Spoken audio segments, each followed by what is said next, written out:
بسم اللہ الرحمن الرحیم۔ اللہم صلی علی سیدنا مولانا محمد وآل محمد۔ دعا چینل کے ناظرین کو خوش آمدید کہتے ہیں۔ اللہ تعالیٰ بہت رحیم و کریم ہے، اللہ بہت مہربان ہے۔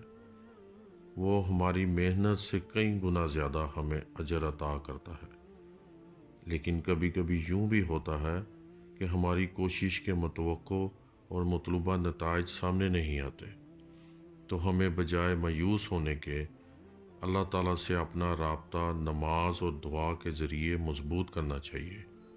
جب اللہ تعالیٰ کے عشق میں انسان ڈوب جاتا ہے، تب وہ اپنے رب سے بات چیت شروع کر دیتا ہے، دعا نہیں کرتا۔ اسے بس اتنی تمنا ہوتی ہے کہ یا رب تو مجھے کب ملے گا۔ وہ اپنی دعا میں صرف اللہ کو مانگتا ہے، اس کا قرب مانگتا ہے۔ جب رب مل گیا، سب مل گیا۔ ناظرین، آج جو وظیفہ، جو قرآنی دعا ہم آپ کی خدمت میں پیش کریں گے، وہ سورہ یاسین کی آیت نمبر 9 کا وظیفہ ہے۔ اس عظیم آیت مبارکہ کی برکت سے آپ جو چاہیں اپنے رب سے منوا لیں۔ آپ کے کسی کام میں شدید رکاوٹ ہو، کسی بڑے آفیسر سے جائز کام کروانا ہو مگر وہ غیر قانونی طور پر رکاوٹ ڈال رہا ہو، یا کوئی گمشدہ چیز یا گمشدہ فرد واپس لانا ہو، تو یہ آیت مبارکہ ایک عظیم نعمت ہے۔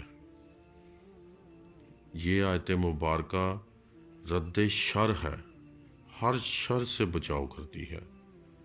شریر جگہ، انسانی شر، جانور یا جنات کے شر سے بچنا ہو، یا دشمن کی آنکھوں سے اوجھل ہونا ہو، تو یہ آیت حفاظت اور حصار کے لیے لاجواب تحفہ ہے۔ آیت مبارکہ آپ اپنی اسکرین پر دیکھیں۔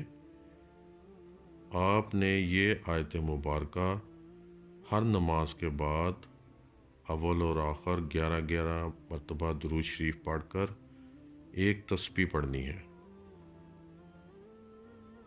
آپ اسے اپنا مقصد پورا ہونے تک جاری رکھیں۔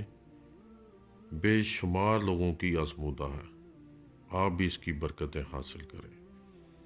السلام علیکم ورحمۃ اللہ وبرکاتہ۔